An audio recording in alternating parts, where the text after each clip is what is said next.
Bueno, un placer estar en este live.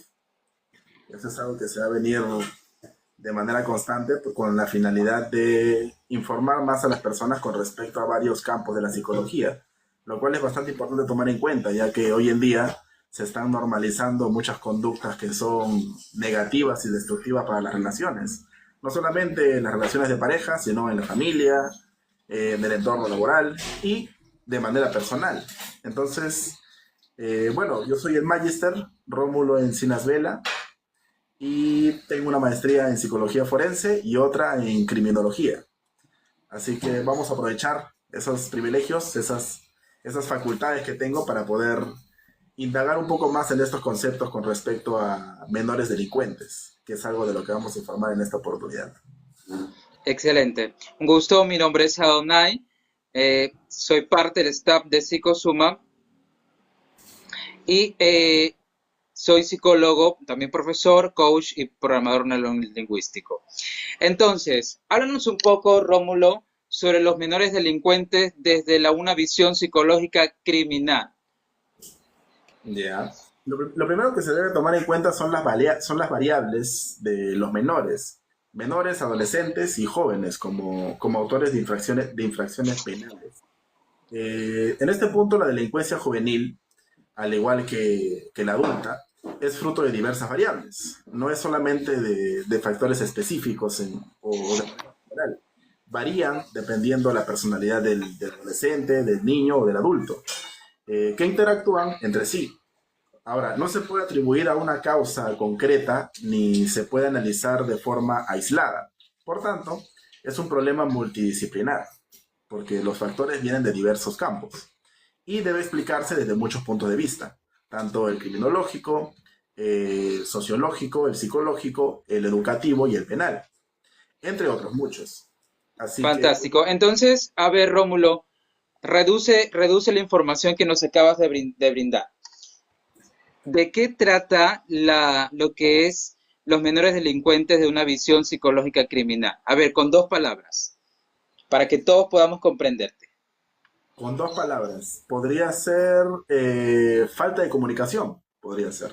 Falta de comunicación o escasa comunicación, porque si bien la conducta criminal se va desarrollando en base a carencias y ausencia de refuerzos positivos por parte de la familia o del entorno en el que vive un adolescente o un adulto, la escasa comunicación es un factor clave para poder evitar este tipo de conductas en las personas. Porque cuando no comentas algo que quizás te está agobiando emocionalmente y te lo guardas, te lo guardas, te lo guardas, lo reprimes, llega un momento en el que ya no puedes, pues, soportar mucho más y terminas desfogándolo de alguna forma, ya sea insultando a alguien, agrediendo a alguien, lastimando fuertemente a alguien o quizás incluso eh, haciendo cosas peores que esa, ¿no? Yo creo que el, este medio de comunicación nos limita a ser demasiado expresivos.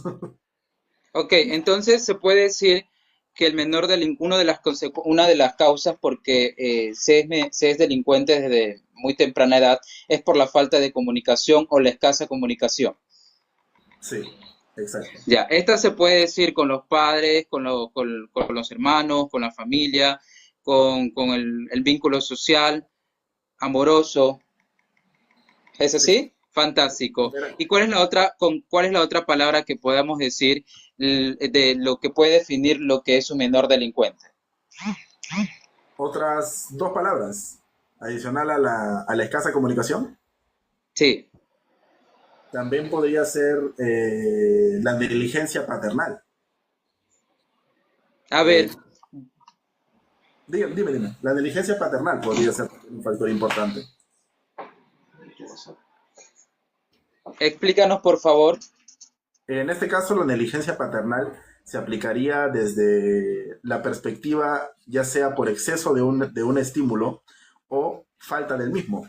Por ejemplo, si el niño adolescente o el niño de perdón, de 8 9 10 años, en el que están recién comenzando a entrar a la etapa adolescente, comete quizás una mala conducta, no sé, responde de manera inadecuada a la mamá o al papá, o es demasiado, tiene una conducta demasiado prepotente y los padres justifican ese, esa respuesta que tiene el niño, entonces el niño empieza a pensar que tiene esa misma libertad fuera del entorno familiar, ¿no? Si mis padres me toleran esto, pues cualquier persona debería hacerlo.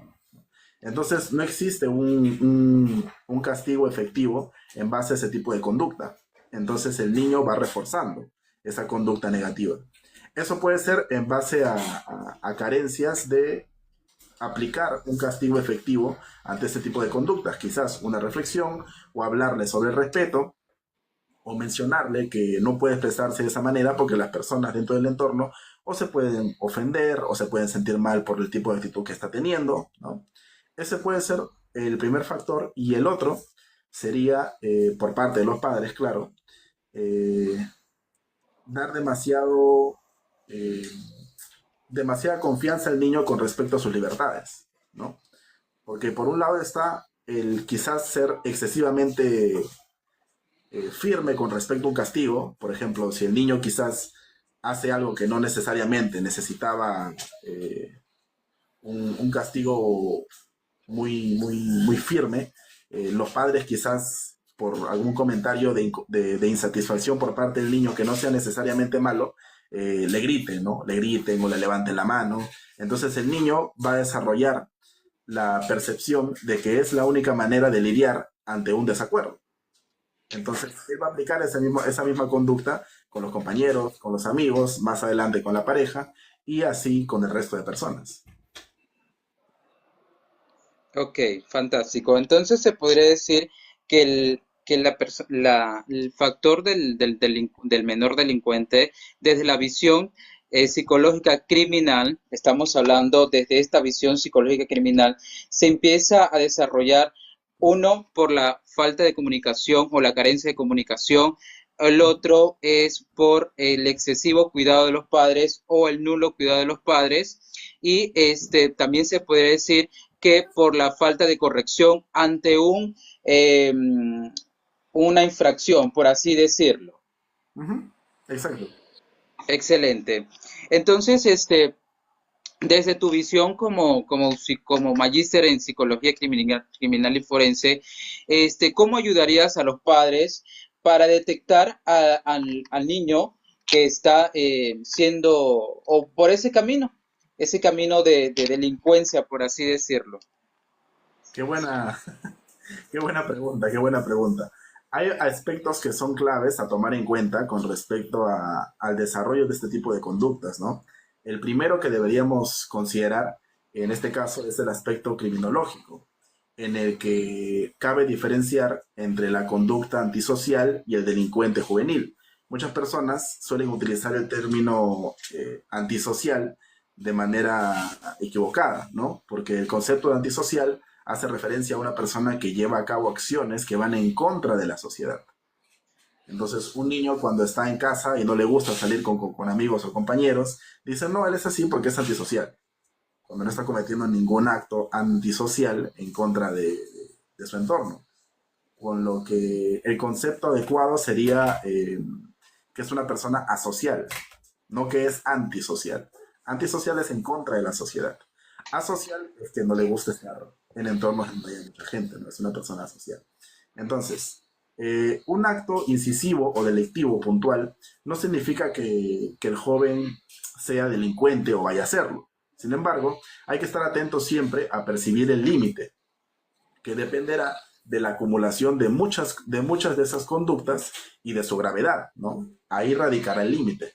Entonces, en el caso de la mayoría de los casos, estas acciones se precisarán de intervención judicial y si la precisan, puede ser una única vez. En este caso, estas conductas pueden ir desapareciendo, no así en otros casos, por ejemplo, en el que algunos autores establecen que la edad del primer delito de un niño o de un adolescente o de un adulto es un índice claro de probabilidad de cometer posteriormente delitos, ¿no? Porque hay personas, por ejemplo, hay personas infractores o personas que han cometido delitos que cometen solamente uno en toda su vida. Sin embargo, hay otros que tienen intervalos, en el que cometen actos delictivos y poco a poco lo normalizan y van escalando. Al principio podría ser agredir a los compañeros, por ejemplo, ¿no? Después normaliza eso, entonces agredir a un compañero por, por semana o cada 2, 3 días no es normal, entonces ya no sienten ninguna emoción ante eso. Entonces agreden a un segundo compañero y ya no es intercalado, sino es de manera continua, diario, todo el momento. Después viene el tercer compañero, cuarto compañero. Entonces, eso se va estimulando poco a poco y los padres tienen que saber detectarlo. Excelente. Entonces, tu mirada como psicólogo, eh, podríamos decir que para poder acompañar a los papás o los padres a detectarlo es observándolo constantemente a mi hijo, ¿ok? Pero supongamos, yo obviamente tengo que trabajar para mantener a mi hogar, tengo que trabajar para pagar mis deudas. Ujú. Entonces, constantemente estoy ocupado y veo muy poco a mis hijos o a mi hijo.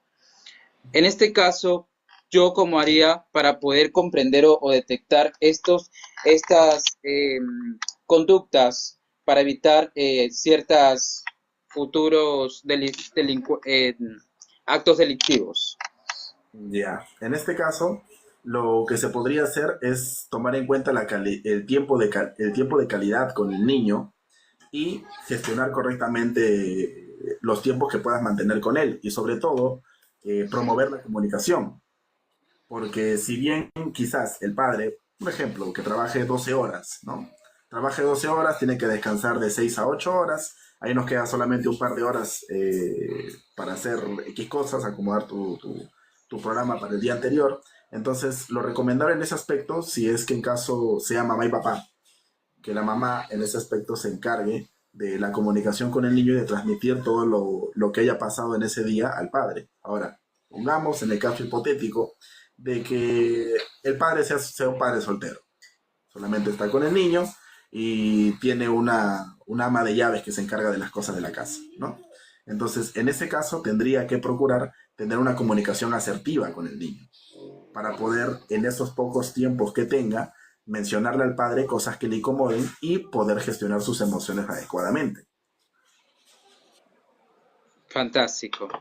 Excelente. Entonces, en resumidas cuentas, la comunicación es muy importante o es clave para el desarrollo del niño. ¿Es así?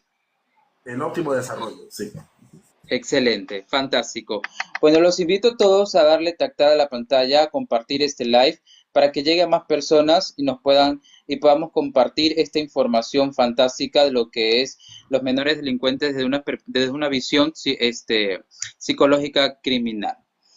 Eh, a ver, Rómulo, coméntanos un poco, desde tu experiencia, ¿cómo podríamos detectar un, un niño que va incurriendo por ese camino que estamos conversando? Ya.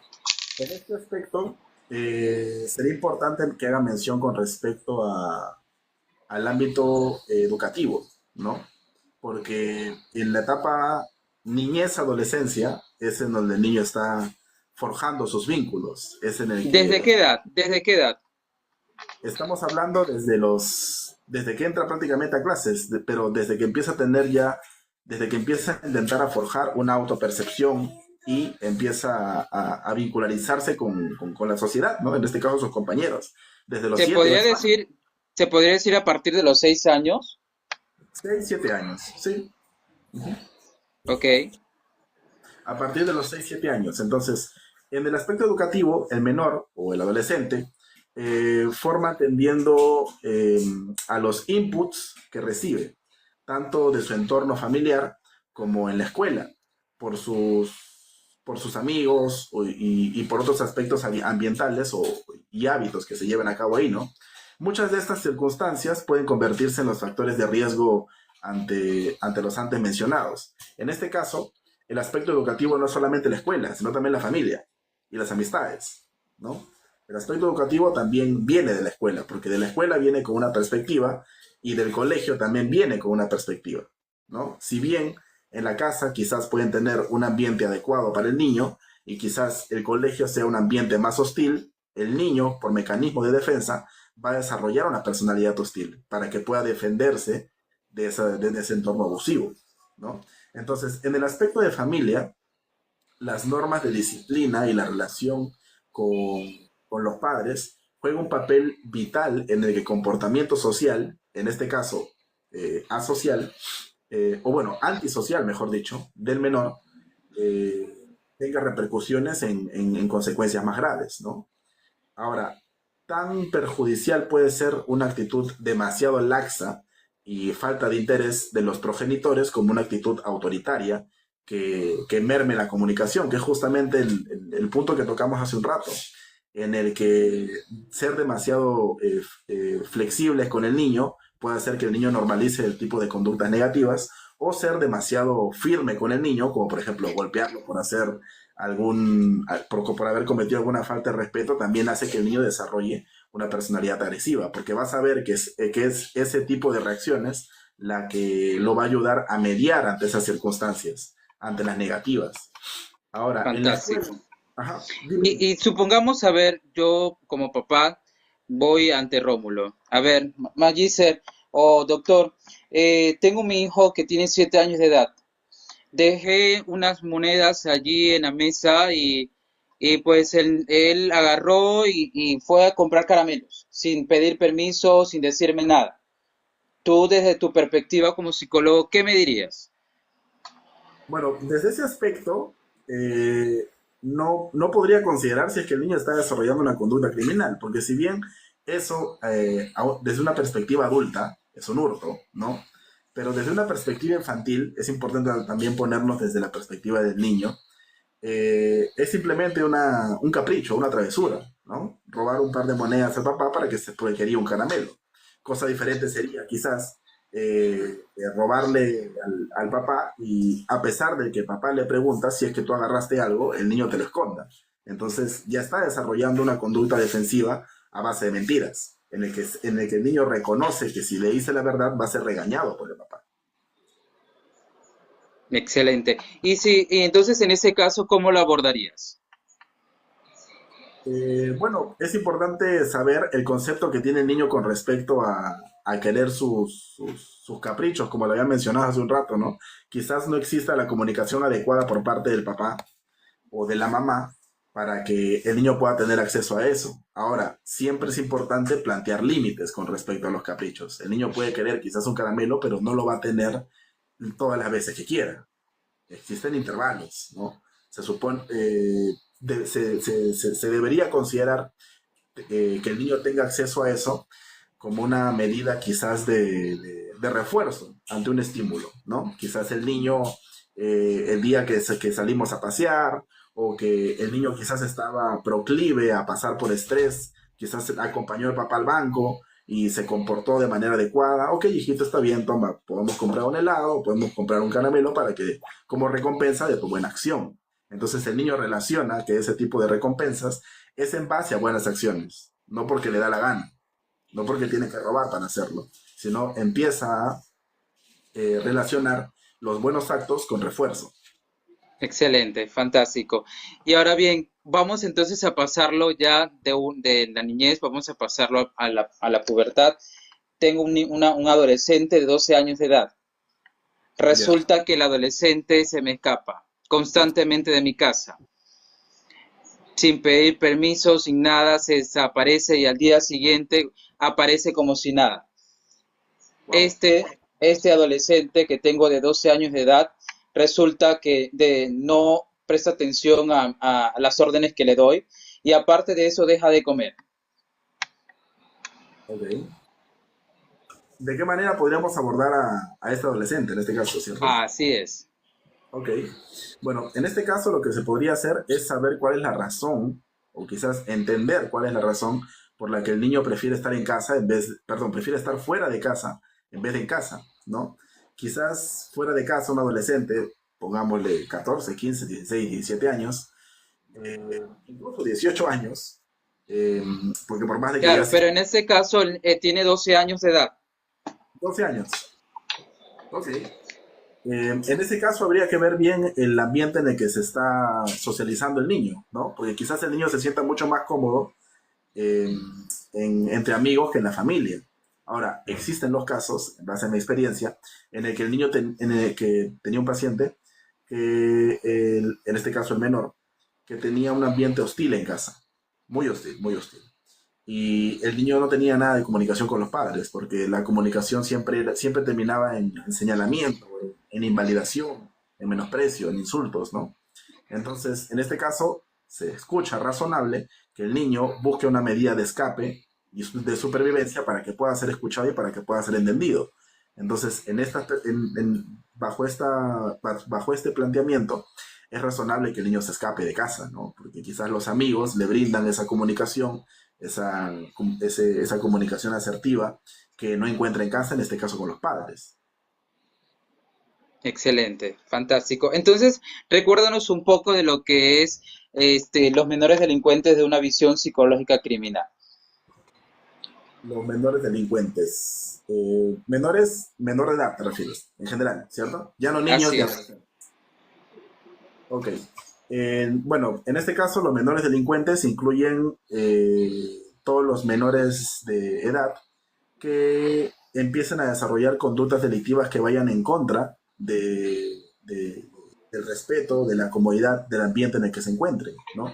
Eso puede ser insultos, transgresiones, mecanismos de defensa que tengan que ver con golpes o incluso los famosos berrinches, ¿no? De niños, por ejemplo, que se tiran al piso y empiezan a gritar a la mamá de sí, yo quiero esto de acá. Entonces la mamá se avergüenza. Ahora, ese tipo de conductas, si bien quizás no es bueno generalizarlas en su totalidad, o sea, no quiere decir que si el niño se comporta de esa manera, está condenado a ser un futuro criminal, son medidas que uno como padre debe tomar en cuenta porque si no se corrigen ese tipo de comportamientos en ese momento, el niño va a saber que a través del berrinche o de levantar la voz o de la agresión va a poder conseguir lo que quiere porque el papá o la mamá no es capaz de persuadirlo para poder calmar ese estado de ira en el que el niño se encuentra.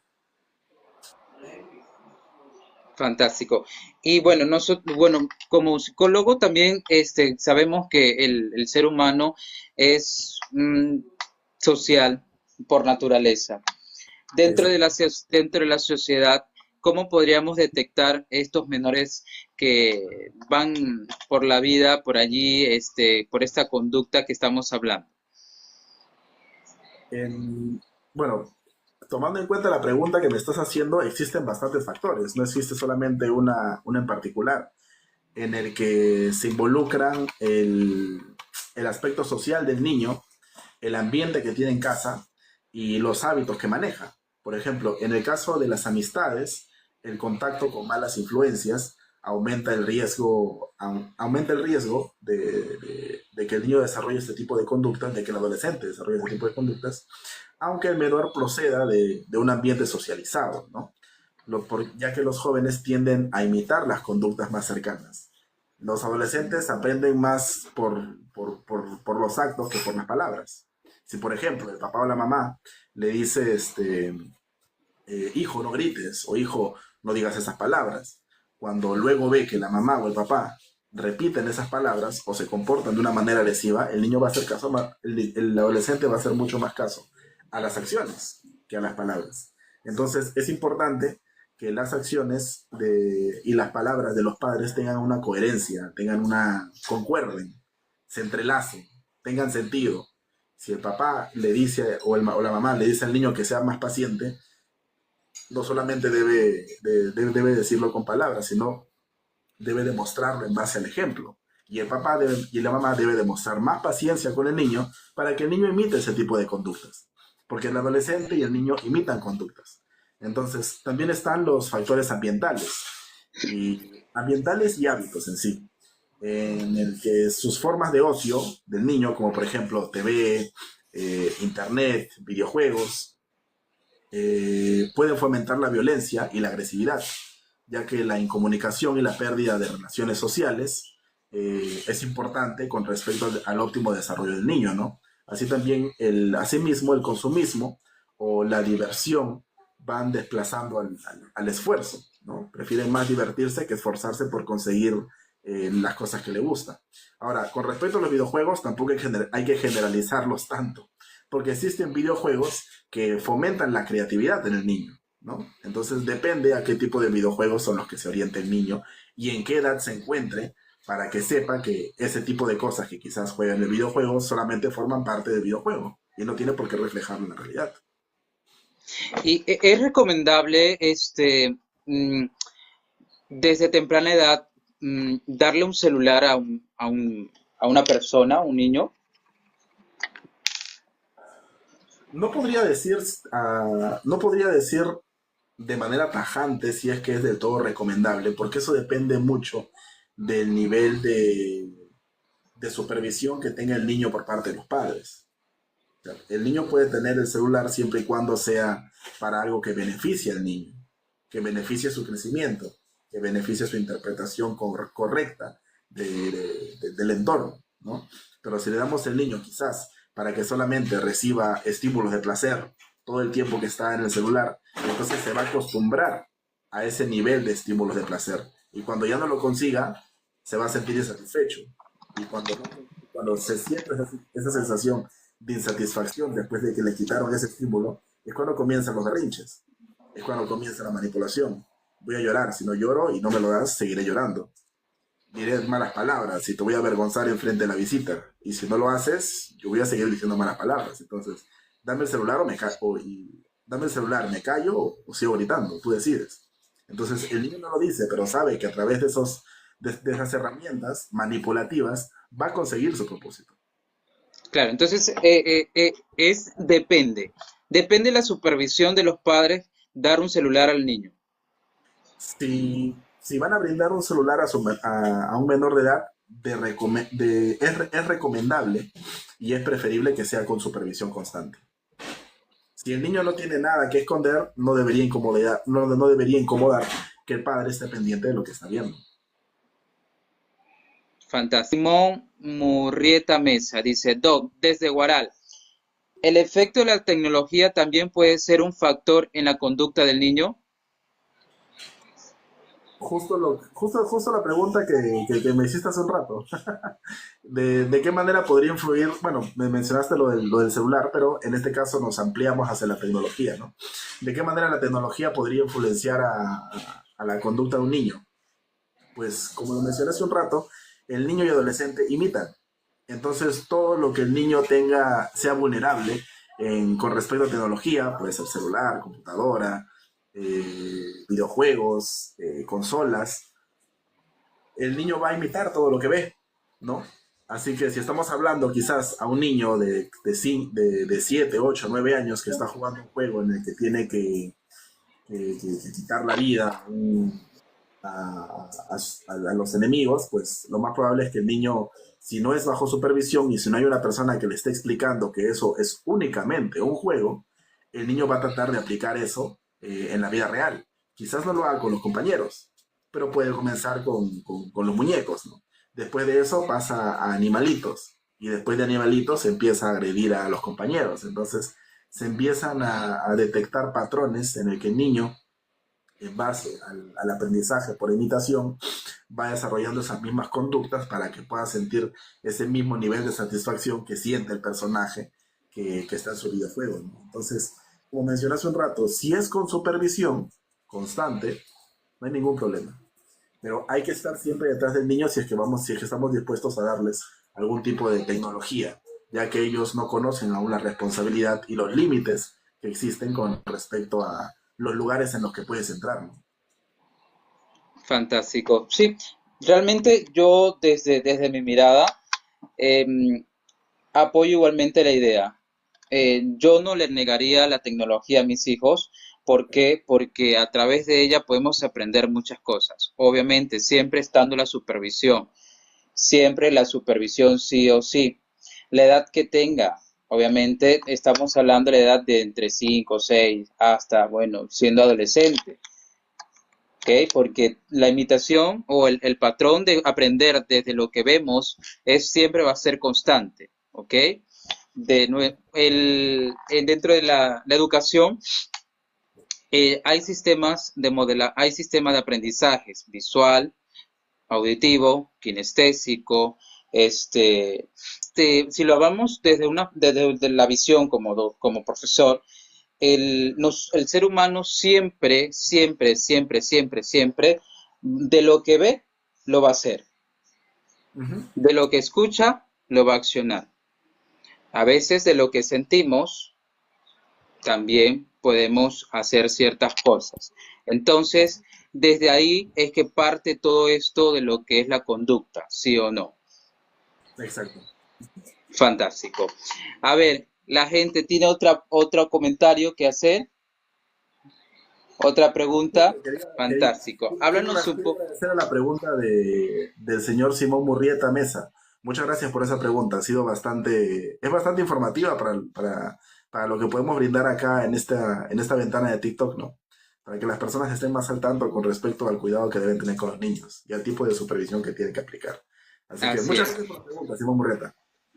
Excelente. Entonces, estamos diciendo de em, que todo comienza desde la familia, desde la comunicación, desde la supervisión. Desde Ujú. que el niño tiene una vida social, ahí comienza a construirse todas estas ciertas conductas. Exacto. Fantástico. A ver, tenemos otra pregunta. Sanri dice así: ¿por qué algunos niños tienen una actitud en casa y otra fuera de ella?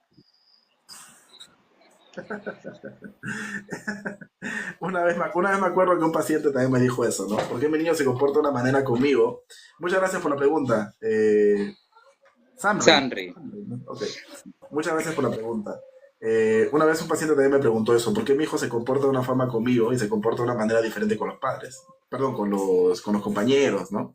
Entonces, eso no solamente pasa en niños, eso también pasa en los adultos, porque nosotros vamos desarrollando personalidades diferentes, facetas diferentes, dependiendo del entorno en el que nos encontremos.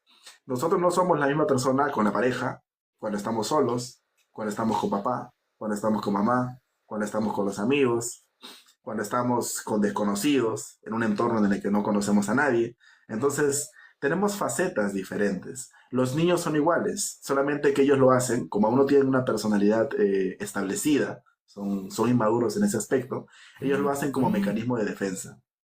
Los adultos quizás lo hacemos por problemas de aceptación, quizás baja autoestima, quizás algún miedo a ser señalados, ¿no? Cosa que eso vendría a ser algo significativo que ha venido repercutiendo desde la infancia, ¿no? En el caso de niños, lo hacen porque aún no tienen una personalidad establecida. No saben si es que al hacer esto van a ser juzgados por los papás, o quizás identifican que esa conducta el papá o la mamá no la aprueba, por eso solamente la aplica con los amigos. Entonces el niño sabe con quién debe ser más jovial, con quién debe ser más tranquilo, más calmado, y con quién puede ser quizás un poquito más extrovertido, más saltarín, más gritón y todo eso. Entonces, esa es la razón por la que un niño tiene una actitud en casa y una actitud fuera de casa. Sí, la típica. Yo soy igual de donde yo esté y con quien yo esté. Sí, no, eso no pasa. Es una persona diferente dependiendo con la persona en la que te encuentres.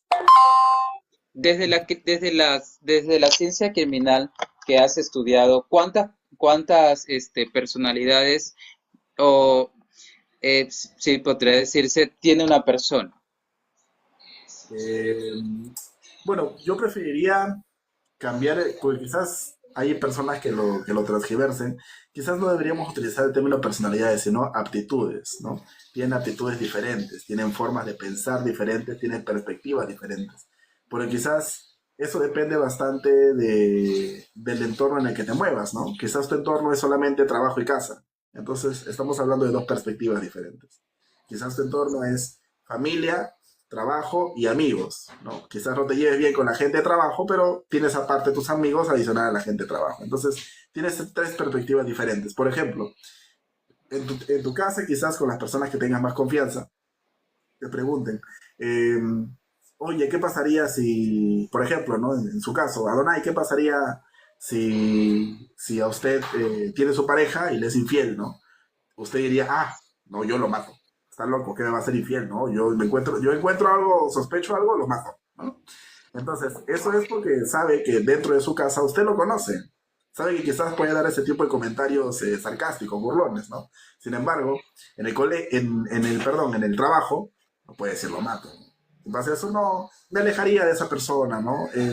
Me daría cuenta de que no es la persona que era para mí, pues me voy a un lado, ¿no? No tengo por qué discutir con esa persona. Entonces, es una perspectiva diferente, porque sabe que ese tipo de respuesta de lo aniquilo o me voy a vengar, no va acorde al entorno en el que se encuentra. Entonces, la persona inconscientemente, el adulto, siempre busca la aceptación del entorno en el que se encuentra. Pero es importante saber, para nosotros mismos, que encajar no es lo mismo que pertenecer a un lugar. Cuando uno encaja a un lugar, hace lo posible para entrar en esa zona y la persona lo acepte, pero no está siendo auténtico. Solamente está amalgamando su personalidad para que las personas lo vean como uno más. En cambio, si tú estás en un lugar en el que perteneces, no tienes que fingir, no hay máscaras, no hay hipocresía. Entonces, estás en un ambiente seguro. Es mejor pertenecer a un lugar que encajar en un lugar. Así que si están encajando en un lugar, pues ya deben darse cuenta que no es el lugar en el que pertenecen, ¿no? Fantástico. A ver, dice Liriums, ¿puede existir un factor psicológico de nacimiento para una conducta criminal de un niño? He visto muy pocos casos. Factores de nacimiento podría ser quizás una lesión que haya tenido el niño en el cerebro y se haya afectado, por ejemplo, la amígdala, la, que es la glándula que se encarga de gestionar las emociones, ¿no? No me refiero a la amígdala de la garganta. En el cerebro hay una glándula que se llama amígdala. Entonces, de ahí se regulan las emociones. Quizás si el niño ha tenido por alguna extraña situación, algún golpe en esa zona, puede que no pueda regular las emociones correctamente. Entonces es apático desde infante. Tiene una actitud indiferente ante el dolor de las personas, ¿no? Ante el abuso, ante la negligencia, ante el sometimiento. Entonces, esa persona necesita sentir emociones fuertes para que siquiera sienta una emoción leve. Por ejemplo, para nosotros quizás ver a una persona llorando podemos ser lo suficientemente susceptibles como para que nos contagie ese llanto. Y también lloramos o nos sentimos mal por esa persona. Sin embargo, una persona que quizás no pueda regular correctamente sus emociones, ver a una persona llorando es una razón de risa. Y está llorando, ¿qué le pasa? Está loca. En cambio, ese tipo de persona quizás necesita emociones más fuertes para siquiera sentir una emoción en específico.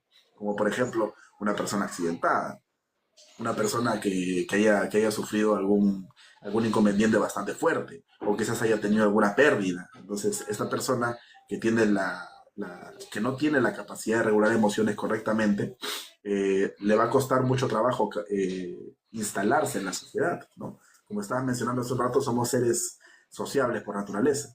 Entonces, el nacimiento, esa es la única forma en la que un niño podría ir desarrollando una conducta criminal en base a la apatía por una lesión que pueda tener en la amígdala. Pero con respecto a conducta que vaya adoptando, eso depende mucho del entorno en el que se encuentre, ¿no? Por ejemplo, está la famosa frase de si creces con lobos, pues así, no, así seas un perro o un gato, vas a aprender a aullar tarde o temprano.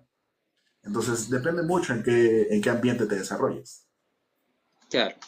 Es muy, muy importante mantener la educación desde muy temprana edad para que cuando se sea adulto se sepa tomar las decisiones de una manera consciente y con inteligencia emocional correspondiente. ¿Ok? Entonces, Rómulo, vamos a terminar ya este live, ya dio la hora. Sí, el tiempo pasa Una rápido. pena. Son temas muy, muy interesantes. Hablar de esto, de lo que es trata de la familia, trata de nuestros hijos, este, lo que es la crianza, lo que es el construir la personalidad de nuestro niño, ¿ok? De nuestro niño, de nuestro adolescente. Entonces, Rómulo, ¿qué consejos les darías a estos papás que están conectados o que a futuro van a ver este video? Um, Tengan mucha empatía y mucha comunicación con los niños. Más allá de señalarlos, ustedes deben ser, uno como padre debe ser el medio por el cual los niños se sientan representados e identificados en este mundo. Los niños tienen que ver a los padres como una fuente de inspiración, una salida para ellos, para que ellos sean transparentes, para que ellos puedan decir lo que piensan y decir lo que sienten. Entonces, la comunicación entre padres e hijos es de suma importancia para que el niño pueda desarrollarse de manera óptima. Y más allá y adicional a la comunicación, eh, no ser tan permisivos con los niños, ¿no? Demostrarle con acciones, más allá de con palabras, de cuáles son los límites del comportamiento, del respeto, de lo que existe en una organización, cuáles son las reglas y las normas de convivencia que debe respetar el niño desde una temprana edad. Y asimismo, por el lado opuesto, porque los extremos no son buenos, eh, no ser muy tajantes, no ser muy extremistas con el niño cuando cometa algún acto negativo, ¿no?